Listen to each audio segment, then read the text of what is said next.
మీరందరూ చూసేది కాకరకాయ గింజలు. ఇవి కాకరకాయలు పండు ఉన్నాయి, కొన్నాయి కాదు, వేరే వాళ్ళ చెట్టుకు తెంపుకొచ్చినవి ఉంటాయి కదా అట్లాంటివి. ఇవైతే ఇక్కడ వేద్దాము, ఆడ వేసిన.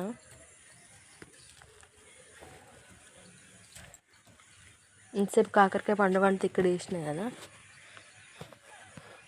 అట్లా మొలిచింది ఈ చెట్టు.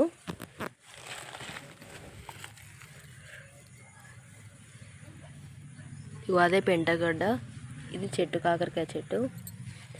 ఇప్పుడు చాలామంది యూట్యూబ్ వీడియోస్ కోసము ఆ సిటీలో సొంత ఇల్లు ఉన్న వాళ్ళు ఏం చేస్తారంటే మినీ గార్డెన్ అని స్టార్ట్ చేస్తారు కదా అందరూ.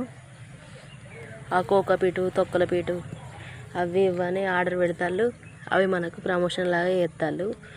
అదే పెంటగడ్డ అది మొత్తం ఇట్లా మురిగి అదే మట్టి అవుతుంది. ఇక చూడండి ఎంత మంచిగా వచ్చిందో కాకరకాయ. ఇది కదా అసలైన ఆర్గానిక్. మనం ఏం చల్లం కదా, అదే చెత్త అంతా డిస్పోజ్ అయ్యి దీనికి బలంగా వస్తుంది. ఇక ఇంత పొడుగు చూడు ఎంత మంచిగా పురుగు తింటుందో. పురుగు తింటుందంటేనే ఆర్గానిక్. ఆ మొగ్గను ఎట్లా తింటుంది చూడండి.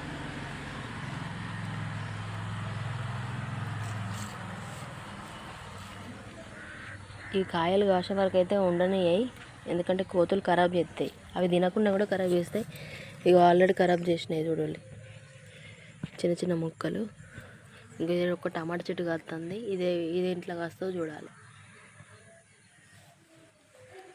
చాలామంది యూట్యూబ్లో అయితే యూట్యూబ్ పైసలు వస్తాయని అయితే చాలామంది సిటీలో ఉన్న వాళ్ళు అయితే మినీ గార్డెన్ స్టార్ట్ చేసి వాళ్ళ ఫుడ్ వాళ్ళే తింటారు. ఇంకెక్కడ కొంటాడు ఎవడు? రైతుల దగ్గర ఎవరు కొంటారు? ఎవ్వరు కొనరు, అవునా కదా. అందుకే రైతులు లాస్ అవుతారు. ఎవరింటి మీద వాడు 2-3 చెట్లు పెట్టుకొని వాని మందం పండించుకుంటారంటే ఎవరు కొనరు కదా. వీడియోస్కి డబ్బులకు డబ్బులు వస్తాయి, ఇంకెవడు కొంటాడు? ఇవన్నీ టమాటా మొలకలే మొలిచినాయి, పెద్ద అయినాక చూపిస్తాం మీకు. మన వంకాయ చెట్టు చూడాలి ఎంత పూత వచ్చిందో. ఇగో కాయ,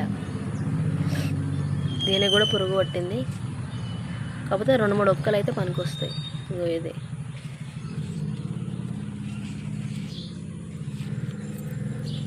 ఒక్కటే చెట్టు. టమాటాలు ఉన్నప్పుడు తెంపుకొని ఇందులో వేసుకుంటే అయిపోతుంది అంతే. ఫ్రెష్ తోటకూర.